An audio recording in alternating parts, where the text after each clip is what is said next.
Rush Limbaugh. No need to balance me with equal time. I am equal time.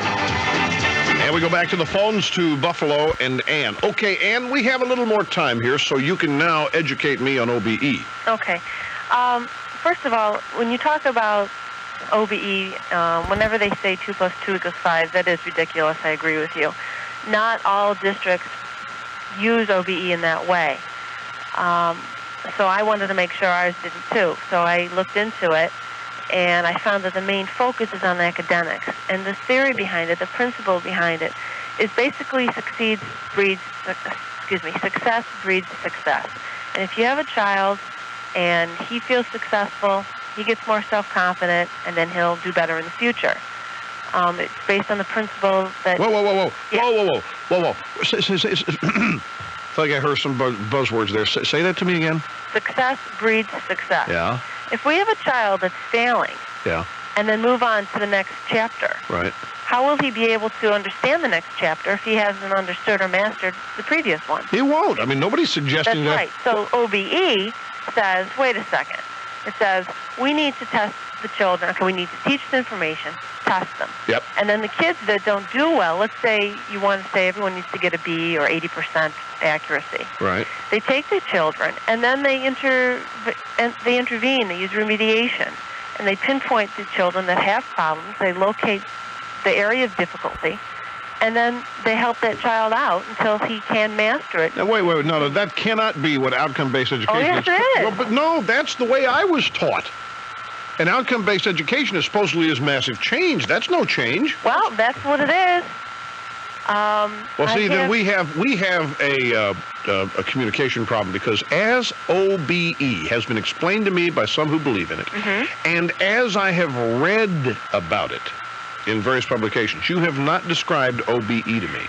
I've been to a couple workshops about it. Yeah. And the definitions of the OBE principle, one is the clarity of focus. In other words, teachers, let's make sure the teachers have a focus, an objective, an outcome that they want to work toward, so they can teach more of a goal direction. Okay, let me ask you this, and in all candor, please don't interpret here my questioning as being impertinent or rude, or any of that. I'm just genuine. If OBE, outcome-based education, right, says to teachers in 1992, 1993, all right, have an objective. What do you want this student to learn, these classes? What did teachers do before OBE? Well, that's a good question.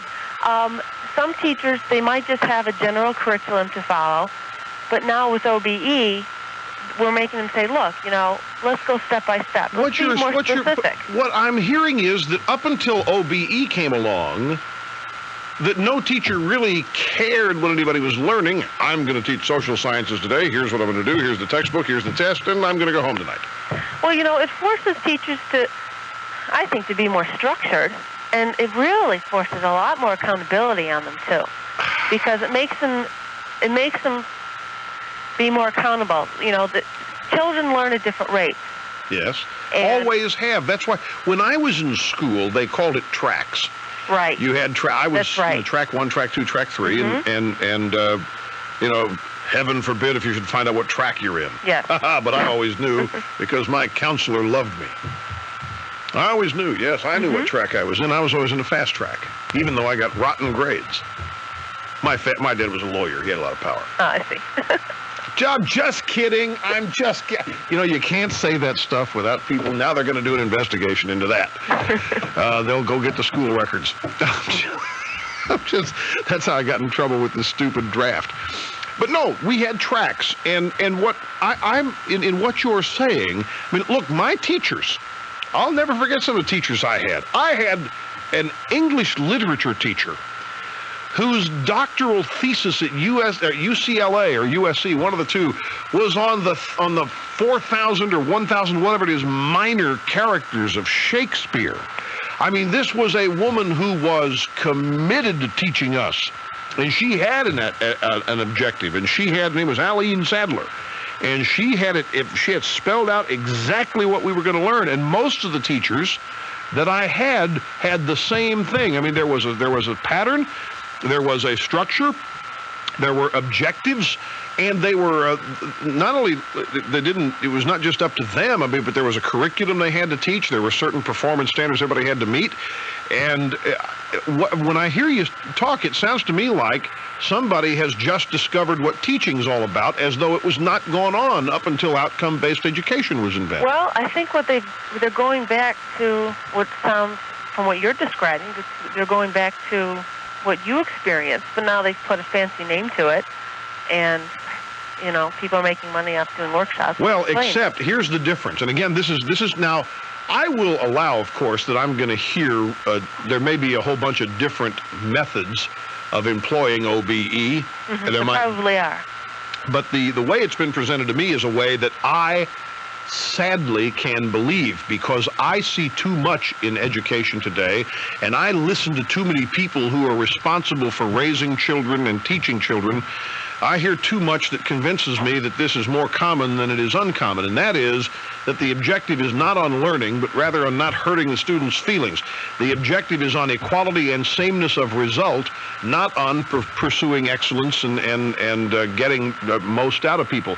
I hear people say that it is unfair to push kids, it's not right to push them, that is insensitive. Well, this actually pushes them.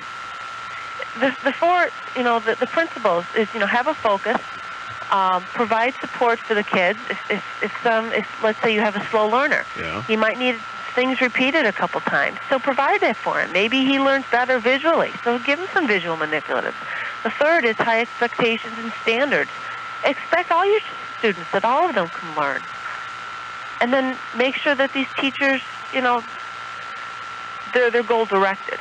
And so when you, if this is why do you think education is as troubled as it is today? If this is what's going on, how long has this been going on as far as you're aware of in your school district? Well, we just started it. The conference that I went to was in October of '91.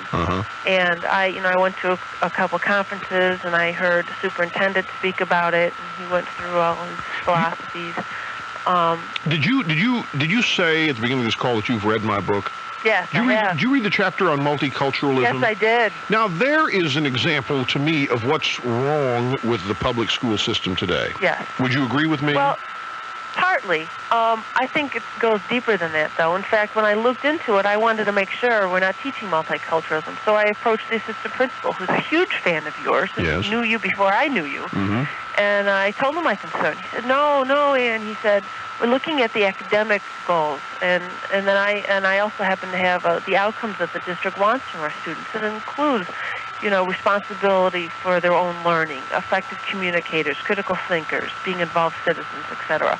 If you ask me what the big problem is in our schools, you can talk about God being away from the schools. I think that's part of it, the moral systems, but also the parents are not involved as much as they should be. When you have children that come into school, entering school, that hold a pencil with two hands because they've never used a pencil before, when you have children that the night before they're in a car while their parents are in a bar, I mean, those are extreme examples, but I think part of it is, I don't doubt that parents aren't reading to their children, they're not spending the time with it. The best thing that a parent can do to increase their reading ability is just to read with them. And because of the way the family structure is set up, we have parents that are so incredibly busy that they're not... Oh, here we go, folks. Here we go. We're tying it all together from yesterday to today. See, you're getting, you're absolutely right. You're absolutely right. Whatever they're spending time in a bar or whatever, they're not reading, they aren't paying attention to them. That's right. Some parents aren't. That's absolutely true. And that's why all the federal dollars in the world, Maxine Waters, are not going to help. That's right. That's right. Parents are the first teachers, and they're the best teachers. And I just don't see enough of it. And some teachers some parents really try, but a lot of these parents, they don't stick to it. And a lot of it is they say, oh, yeah, I'll do it, and then they don't follow through with it. They're not consistent with it, and that's frustrating. Well, but as far as OBE, it really depends on the district. The 2 + 2 = 5, that district's messed up. One of the... Yeah, well, this has been an educational thing for me. Imagine that, talking to a teacher and having it be educational. Now, I'm a school psychologist. Oh, well, same difference. Yeah. I'll look, I would lay on your couch any day. Well, thank you. Better you than a reporterette. And I'd love to have lunch with you someday. Would you? Russ. Well, maybe. Wow. Well, my problem is I don't eat lunch. You'd have to come in here on a Great American Meat Out Day when we have meat. Maybe we could be part of it that way. But dinner would be fine. Okay, all right. Well, I'm open. I'm game. And thank you very much. This is interesting. Now, hey, before you go, one thing. As you know, I speak to Bill Bennett quite a lot, the former education secretary in the Reagan administration. Yes. And he is one of many who believe that I'm sure he would agree that there is a lackadaisical parent problem. But he also believes that one of the fastest ways, and this is because of his travels, I mean, he's actually gone into the field, so to speak. This is not the results of just reading a bunch of research, but he's actually gone out and talked to the people in various parts of the country and in neighborhoods of various socioeconomic levels. And he's convinced that that giving parents more choice and more say-so in what happens to their kids at school is something that makes sense, because he thinks that on balance, far more parents, because of the bond and instincts of love that are part of the parent-child relationship, are going to care than the parents will not care. And he also thinks that by granting parents more choice in the matter, that you do revitalize or revive some interest in parents who may be apathetic. Any thoughts on that?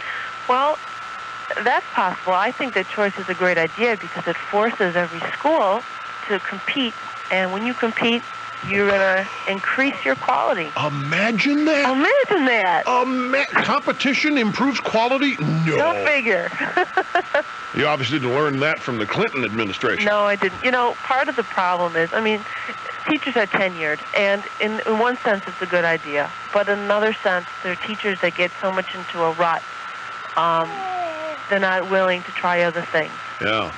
Research comes out of medicine and we use it, but research comes out of education and they're not willing to put it to use. And sometimes teachers, they're just not doing the jobs the way they should be. Well, they're not accountable. It's a tough job too. It's a lot of people think of education as automatic. Your kid gets up in the morning, you feed him some French toast, and bammo, off to the high school he goes, and comes back and he's smart. And what goes on there is none of my business. I'm a parent, I got to go out and do other things. And they just assume, for the most part, that the people at the school are going to be responsible and good, and many of them are. Not everybody is looking at school as a condom distribution central. Take a break. I'm glad to hear from you, Ann. Thanks much. I guess there's more on this. Yep, coming up right after this break. You're listening to the EIB Network.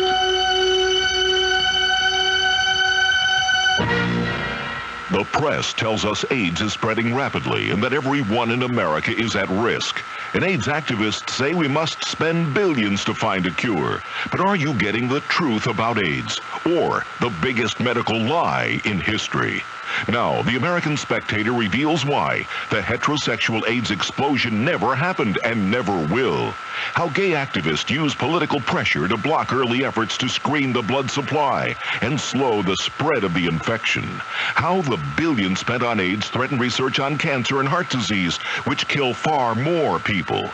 The AIDS lobby and its Hollywood allies terrify the liberal news media, but they don't frighten the American Spectator. Subscribe now, and they'll rush you their free investigative report on AIDS. Call 800-872-3999. For $29.95, you'll get 12 issues of the American Spectator and their free report, The Truth About AIDS. Call 800-872-3999. Ask for the American Spectator. 800-872-3999. Scott Motor Company has been selling and servicing fine motor cars since 1922. And right now, they have the best selection of fine Cadillacs and Pontiacs that they have offered in many years. You can have the elegance of a 93 Cadillac or the excitement of a new Pontiac at a special deal now.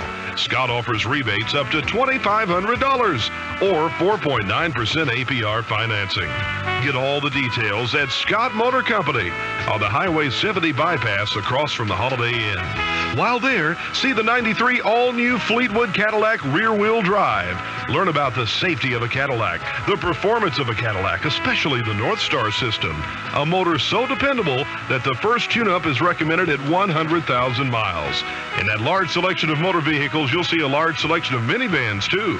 In short, Scott Motor Company has the car or minivan that you're thinking about. Scott Motor Company on Highway 70 bypass across from the Holiday Inn, Goldsboro. This week at the Pork King, Nahana Pork Center. Shop and save with these outstanding values. Freshly frozen hot patty sausage, $1.29 a pound for the 10-pound box while they last. Smoked slab bacon, 99 cents a pound, sliced free. Fully cooked smoked loin roast, $1.19 a pound. And the Super Savor boneless country ham slices. Buy 2 packages, get 1 free while they last. There's only one Pork King. Nahana Pork Center, Highway 581, 1 mile west of Nahana School. It's easy to find a great place to eat in Goldsboro. Just come dine at Madison's Prime Rib at Berkeley and Ash. Every day, Buddy Myers with a lunch buffet, just $3.49. That includes 4 to 6 meats, veggies, salad, dessert, just $3.49. On Monday, Tuesday, Wednesday nights, an 8-ounce, that's a half-pound prime rib or ribeye with baked or stuffed potato and salad bar, just $5.99. Great eating, friendly atmosphere. It's Madison's Prime Rib, Berkeley Boulevard at Ash Street in Goldsboro. You're listening to The Rush Limbaugh Show on 1150 WGBR.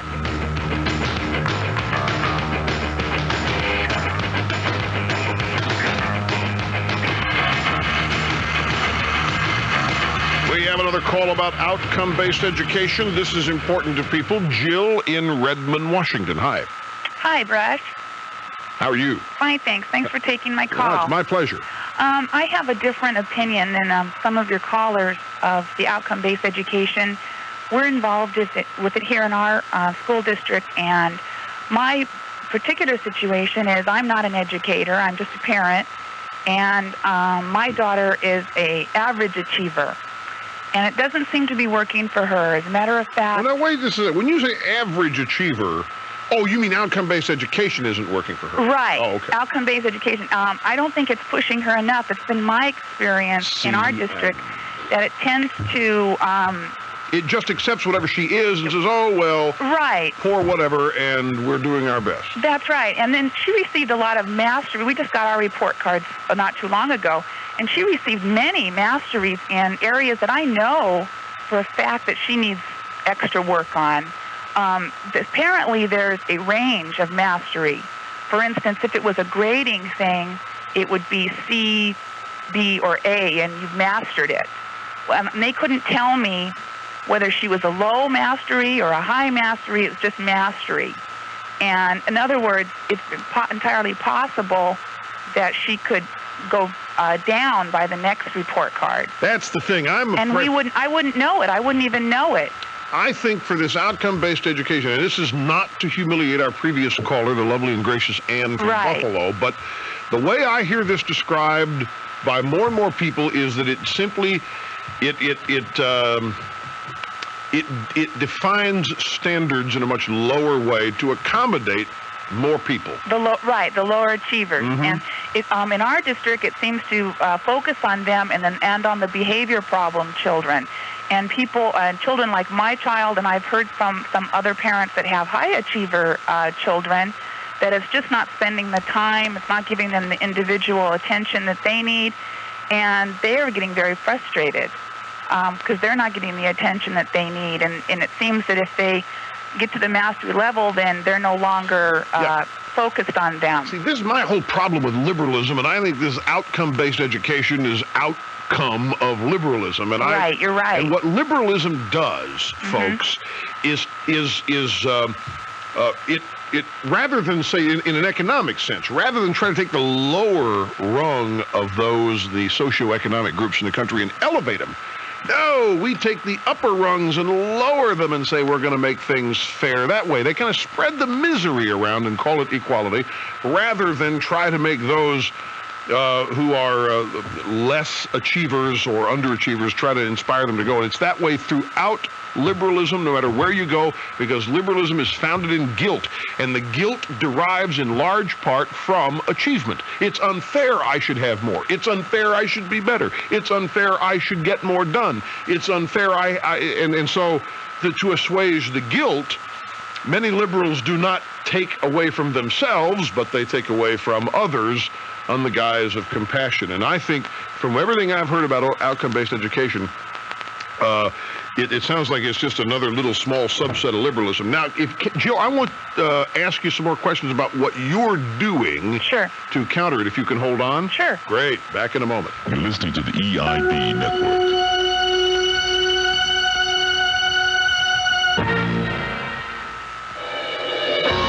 By the year 2000, between 40 and 50 million people will be using mobile phones. Many of today's cellular phone companies are currently overloaded.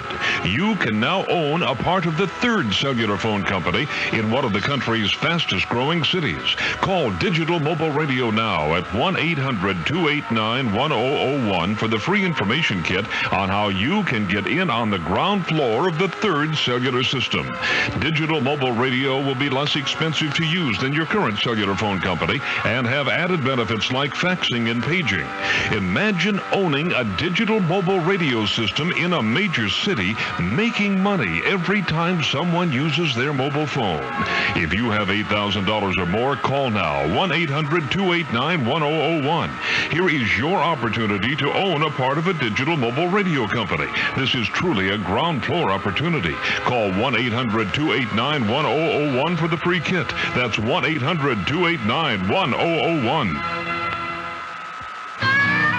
Places to go, people to see. Don't wanna be tied down, I need to be free. I always have my cellular phone with me because if somebody's pipes break, they're not going to call back. They're just going to call another plumber. I need the freedom to roam.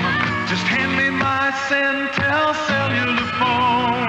Going to Centel for a cellular phone was the smartest thing my boss ever did. See, he travels a lot, so if a meeting's been canceled, I can catch him before he gets on a plane to nowhere. Otherwise, he'd lose the whole day at about $150 an hour. My Centel cellular phone.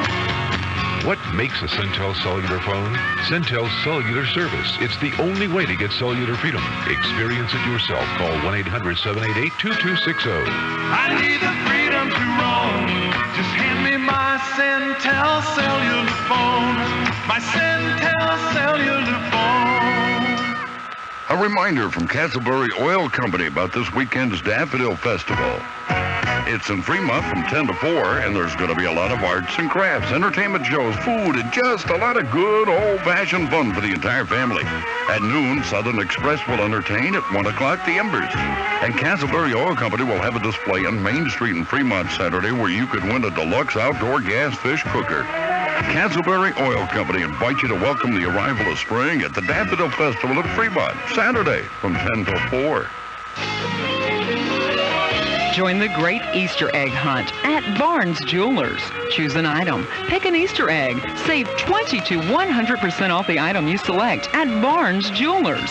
Whether diamonds, watches, rings, chains, or earrings, pick an Easter egg for guaranteed savings at Barnes Jewelers, 502 Eastgate Drive in Goldsboro. For special people, here's something special from Barnes Jewelers. Hi, this is Rush Limbaugh on your first information source, 1150 WGBR.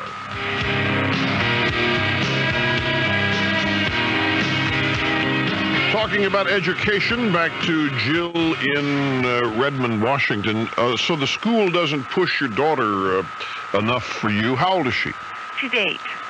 How much? So what are you doing to counter it?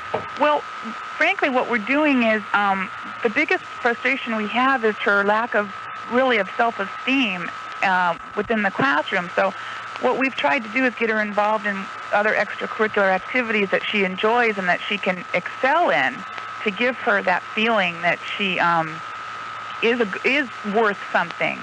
because she's not getting that in her class. Well, why does she have that self-esteem problem in class? Is she comparing herself to other kids and finding herself coming up short? What is it? Well, no, she's the type of person that she likes a lot of attention, like most kids do. Mm-hmm. But she's finding that if to get that kind of attention, she has to either misbehave or she has to do poorly. And she doesn't understand it. She comes home. Who does she want the attention from? The teacher? The teacher. Yeah. And she's not getting that. She's kind of being fluffed over, like, oh, you can do that, so they don't really pay much attention to her. And teachers tell you this? Is that how you know this to this detail?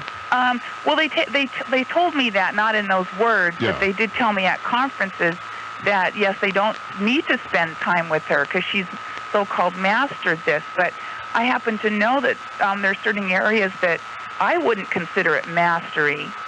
She's past it, but I wouldn't consider it mastery. And I know darn well that there's areas, academic areas, that she needs more attention and more work with. And we're trying to do that at home, but it's really difficult.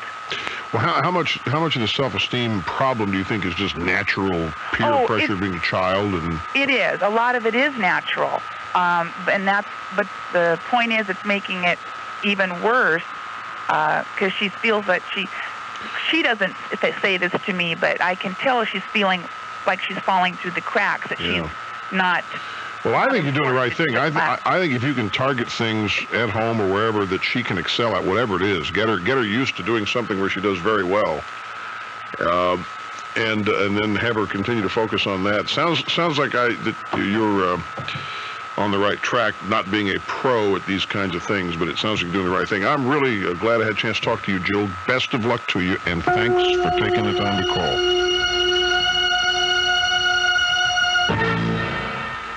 Where can you get all the pizza, pasta, salad, and dessert that you care to eat for one low price?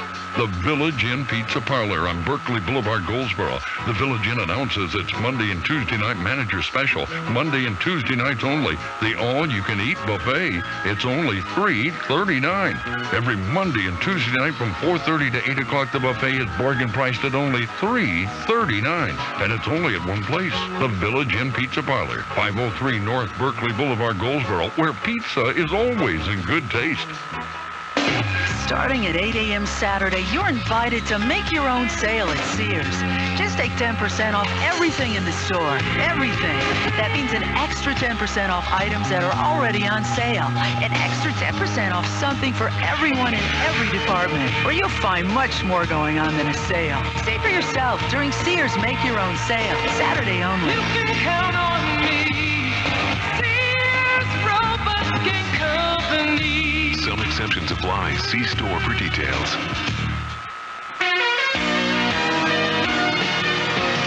News on the hour, every hour, on your first information source. WGBR, Goldsboro's very own. From ABC News, I'm Gary Nunn. In Sacramento, California, police say a gunman is holding at least 2 hostages on the 18th floor of the State Tax Board office building. The building has been evacuated. About a dozen shots have been fired from a semi-automatic weapon in the past few minutes. Police say the man has several guns. The president of Bosnia conferred today with President Clinton, Vice President Gore, and German Chancellor Kohl at the White House.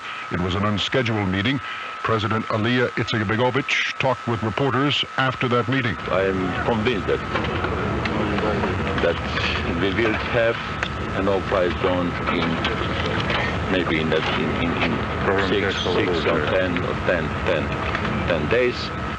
He asks the United States to insist on the zone. The Bosnian Serb military leader has agreed to observe a ceasefire across Bosnia-Herzegovina to allow UN aid into the Muslim Slav town of Srebrenica and hold talks next month with his Bosnian Croat and Bosnian Muslim counterparts. Secretary of State Warren Christopher says the U.S. is pushing for tougher sanctions in the United Nations, indicating that Western planes soon will shoot down Serbian planes violating the no-fly zone. I do not think there need to be any long delay with respect to the decision on a no-fly zone, and that will be one more step toward trying to get the full weight of the international community on the Serbs to stop the action that they're involved in eastern Bosnia. But all is not quiet today in eastern Bosnia. Gunfire heard at several locations around the country. 5 crewmen are unaccounted for in the crash of an observation plane over the Ionian Sea off the coast of western Greece. The plane, based on the carrier Theodore Roosevelt, did not encounter any hostile fire today.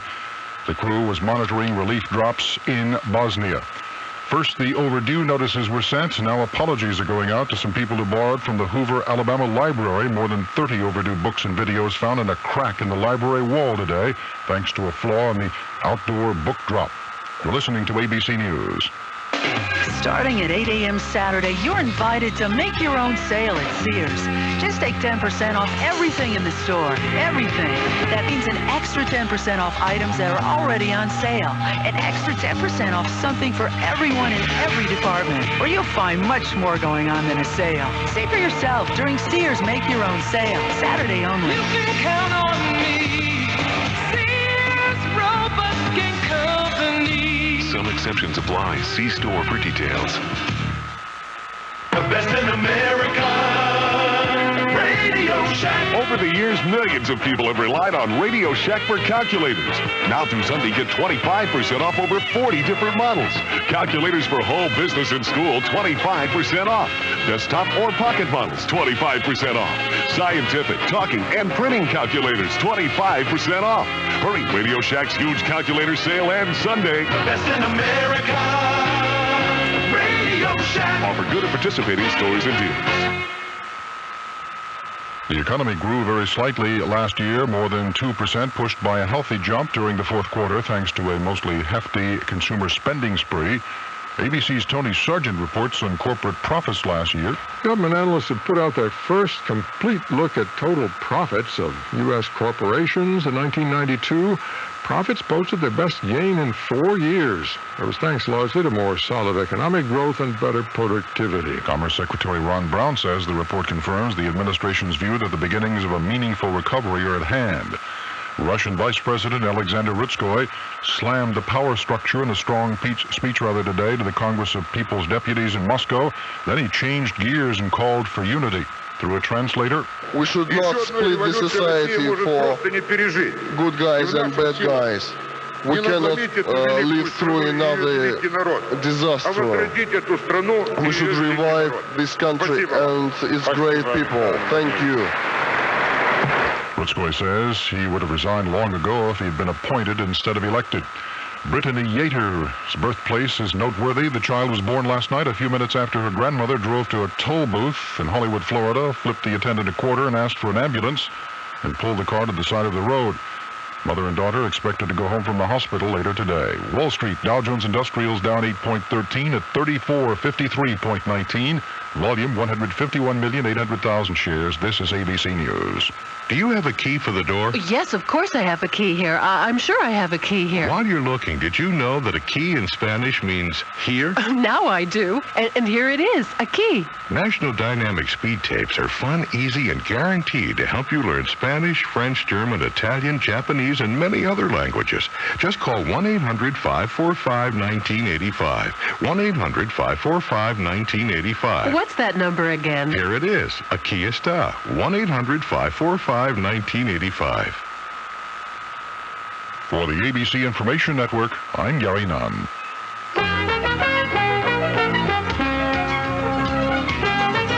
It'll be cloudy with the chance of rain later this afternoon across the southern part of the region, roughly south of Fayetteville and Clinton. Northern areas like Raleigh, Tarboro, Lewisburg, and Roxborough will stay dry all day, highs 55 to 60. That rain will spread northward, reaching the Virginia border by midnight tonight, and some of the rain could be heavy after midnight, lows 47 to 51. Look for the rain to gradually taper off to drizzle tomorrow with highs 54 to 58. I'm Brian Orzel in the Weather Center. Thanks, Brian. Right now it's 54 degrees as we return to the Rush Limbaugh Show right after this. Here are some of today's top WGBR news stories. A Wayne County Superior Court jury deliberated about 2 hours and found 30-year-old Philip Wainkoff guilty of involuntary manslaughter in the death of 2.5-year-old Amber Nicole Bantil. The The restructuring of the Downtown Development Corporation will be proposed to the City Council.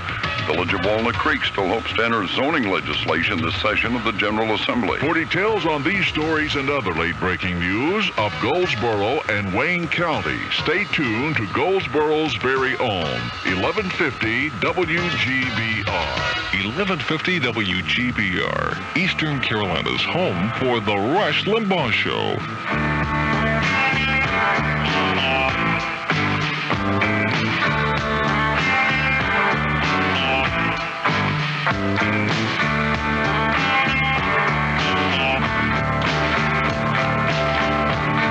Welcome, ladies and gentlemen, to the largest free education institution in the world. No outcome-based education here. You're on your own. But we are so good at teaching you the truth that if you're here every day, you can't help but pick it up. Become part of you. This is a special edition of the Rush Limbaugh program, America Held Hostage. And now, from our studios in New York City, here is Rush Limbaugh. It's day 66 of the Raw Deal. This is the Rush Limbaugh program, and it is Friday. Know you what that means? Live from New York, it's Open Line Friday! Ha-ha! Righto, you choose the topics which are discussed on the program today, or a little bit more leeway in that anyway. 800-282-2882 is the number. You realize how frightened the liberals are now, folks? In the last hour, what did I do? I was telling parents how to teach their children. He has no right to do that. It's bad enough that I am instructing you in politics, but now I am helping you to keep your children away from the evil, wicked ways of liberal educators, and I am happy to do it, ladies and gentlemen. So happy to be in there. Well, I've already been teaching them the right things about science. Oh, we've already beaten down that door, and we're now moving into behavioral matters. And that's probably going to constitute an even bigger threat. We are here for our final hour of the week. And I'm going to get to the phones here in just a second, because looks to me like there are a lot of interesting things up there that you people wish to discuss. And I know that a lot of you have been waiting patiently. But some things that I promised, let's get to it. Cover story, USA Today, Can Living Kill You? This is it's one of these Time magazine covers. Men and women are different.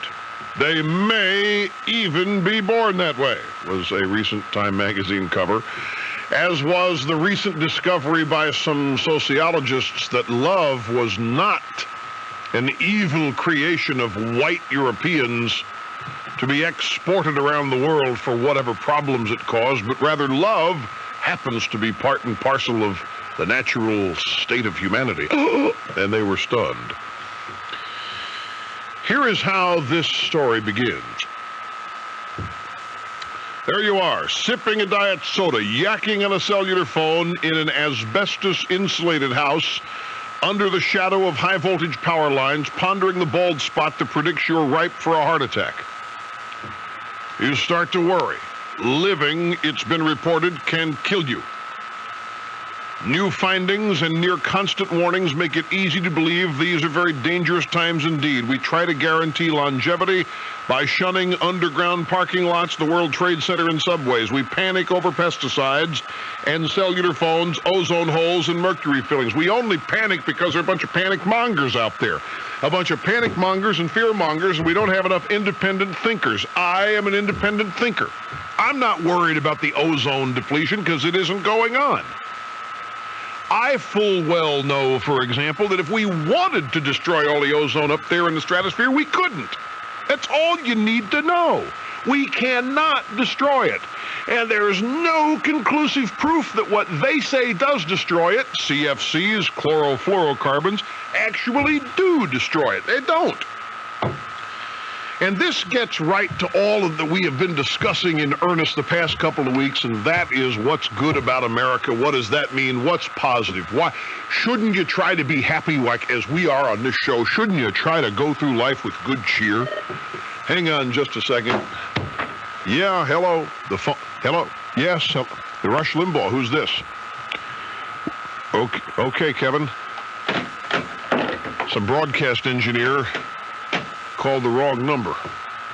Interrupted one hell of a monologue. Boy, was I on the tracks. I was a bullet train heading to my destination.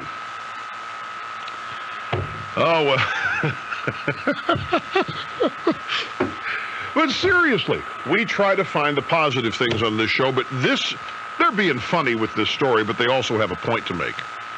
Stress levels are often discussed as being higher today than ever before. People are stressed out at virtually all aspects of life, and stress even kills you now. And it is my contention that with the daily pummeling of negativism that you get in the media, it can, without question, cause there to be a negative overtone to virtually everything that happens. For example, look at the life expectancy in our country. All it's done is zoom up. Yet at the same time, all the fearmongers do is talk about how we're going to die, as though we're not going to. Something out there may cause us to die, as though, oh, you mean there's something we can do to keep us from dying? We all do happen to pass on. Part of this story has some interesting odds. For example, the odds you'll survive your first heart attack, 67 in 100. The odds that you'll undergo an IRS audit this year, 1 in 100. By the way, guess who it was just reported as being audited? Joe Fernandez of the New York City public school system is undergoing an IRS audit. Apparently he's been, let me find it, his part of his deal was, here we go. They're auditing his tax returns to see if he acted improperly in paying no taxes on a Brooklyn Heights house that the Board of Education gave him rent-free. Here we go to the old imputed income line, folks. There's no such thing as a freebie. If your employer gives you a car, you got to count it as income. You don't have to pay income on this. You wait. It's a Benny. They'll get him. Odds that you will die in a car crash, 1 in 125. Odds that you will be a victim of violence in the suburbs, 1 in 2,000. Odds that your child will suffer a high chair injury this year, 1 in 6,000. Odds that you will develop a brain tumor, 1 in 25,000. Odds that you will die in a fire this year, 1 in 40,000. How'd you like to be greeted by this on the front page of the newspaper? See, I didn't put it in the first hour of this show. I got you up to speed. I got you in a good mood. I got you, in the good weekend mode. Now we're having fun with this stuff. So what? I mean, this is life. You can't live without subjecting yourself to some risk. And that really is what bothers me, again, about liberalism.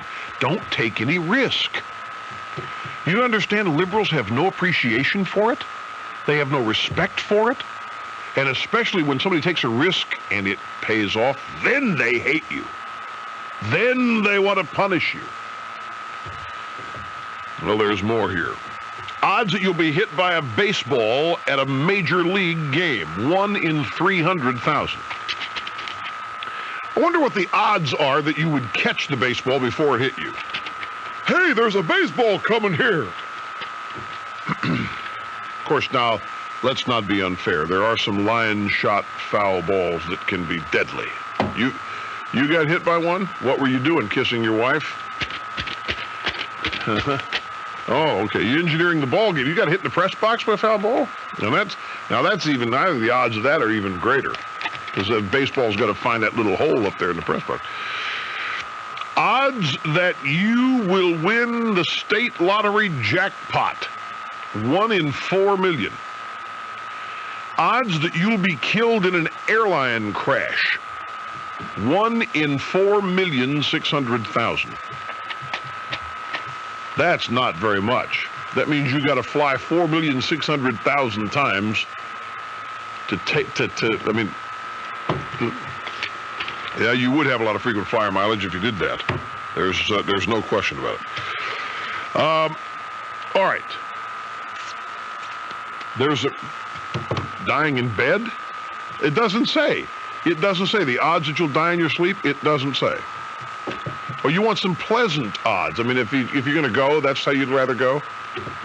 You know, that reminds me. You know, my first days of doing a talk show, oh, gee, I shouldn't say this.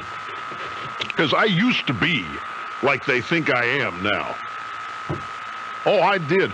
Back in Kansas City, when I had never done a talk show before. And the station I was working, it was 1975. The station I was working for was called, well, it may still be called that, so I don't want to say. So I was, anyway, I just came in from Pittsburgh, and this station, I was doing a midday DJ show, oldies and stuff. And this station noticed that they were a little short on their community affairs programming. No, I'm not kidding. Well, what you had to do back then, and you still do, you have to go out and you have to promise the FCC, the licensing regulatory body that governs all of broadcasting, that you're going to donate or commit a certain percentage of your programming to community affairs. It's the Sunday morning stuff that nobody listens to that they still make you do. It's typical bureaucrat stuff. They figured out that they were a little short here, and license renewal was coming up, so they said, hey, Rush, of course, my name at the time was Jeff. I was still using Jeff on the... Jeff, why don't you just take some phone calls during your show, and we'll add up the minutes that you're on the phone, and we'll count that toward our community service requirement. Well, this meant that we had to do community-oriented topics. So I remember the topic one day was, when you die, how do you want to go? This goes way... How old was I? Let me figure this out. So I'd have been 26. 26 years old. Now, this station, the station manager here, we ended up calling this the gripe line. You got a gripe, you can... And we had no delay unit. I mean, so anybody could call and say, and we had no call screener. I would screen the calls. We had 3 lines. I would screen the calls during the record. What do you want to say, ma'am? What do you want to talk about? Okay, hang on, you're first up. Bam, oh, after the song, go to the call. This topic, when you die, how do you want to go? Oh, the management wanted... This is what I mean when I say I used to be what you think I am now. The management wanted real hate. I mean, they wanted, not hate, but they wanted real conflict and combat. So this woman called in from Independence, I'll never forget. She said, well, I want to go the cheapest and most natural way I can. And I said something like, lady, that's easy. Have your husband put you in a trash bag and throw you in the Missouri River with the rest of the garbage.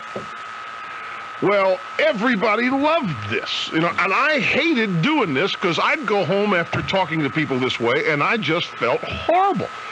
And, of course, she would call back to the man. I never go to that again. I never called it again. He humiliated me. The typical, predictable stuff. I mean, it was funny, and this radio station at the time was the best-kept secret in Kansas City.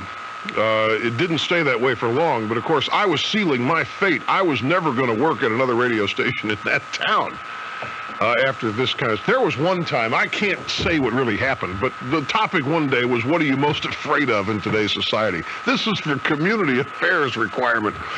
So this guy answered the phone, and this is the most reasonable-sounding guy you have ever heard. Guy says, boy, am I glad you're talking about this, because I'm afraid of flying. I want to talk about it. I said, oh, that's great. So I put him on hold. The record's over. I think we're playing, it's not oldies, it's disco. Yes, we're playing disco music. It's all 4/4 time. You know, you get, after a while, you're just on, you're off in the twilight zone at 4/4 time. It's just reverberating throughout your whole system. So this guy, I get him on the air, there's no delay, and he says, I say, so welcome to the gripe line, sir. What do you want to talk about? I want to talk about flying, you blank, blank. No delay. A word got out there that I cannot say to you people. I'm panicked. I'm saying, how am I going to... I said, maybe you'll know what he said when I tell you what I covered it with. I said, cough sufferers. He's afraid of cough sufferers? How in the... It's the only thing I could think of. We'll be back in just a moment. You're listening to the EIB Network.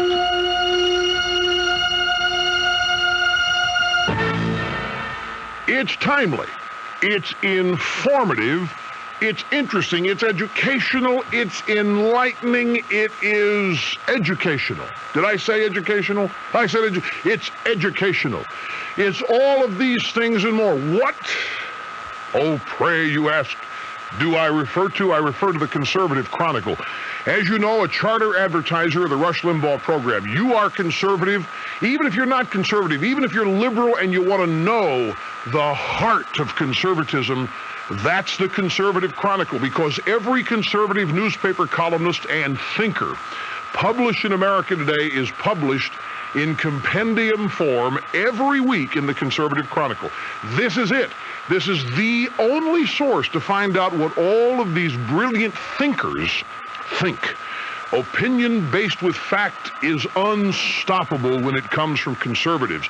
The Conservative Chronicle gets $39 a year for 52 issues every year. 800-888-3039 is the number. That's 1-800-888-3039. Call them now. Dear Hooked on Phonics, in the first grade, my grandson attended a special reading program. It didn't help. In the second and third grades, he was enrolled in a special reading class at school. This didn't help either. Finally, we ordered Hooked on Phonics, and his grades went from C's and D's to A's and B's.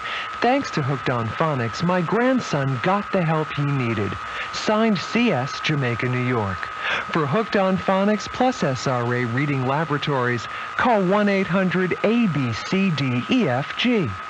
When Gaucho, America's leading brand of high-tensile fencing, announced its newer, tougher breed of field fence, everybody cheered. Well, almost everybody. There were those who didn't quite see the benefit in a tougher fence with twice the galvanization of standard field fencing. They weren't exactly overjoyed about Gaucho's high-carbon steel that resists sagging with a hinged joint that springs back after impact. And when they heard Gaucho works as hard as standard field fence, yet is a third lighter for easier installation and cost less too. Well, you can't please everybody. But if Gaucho's twice the galvanization, sag-resistant, lighter weight, high-tensile strength at a money-saving price field fence sounds good to you, check it out at Better Farm Supply Stores. And when your cows see how well Gaucho protects them, they'll change their tune.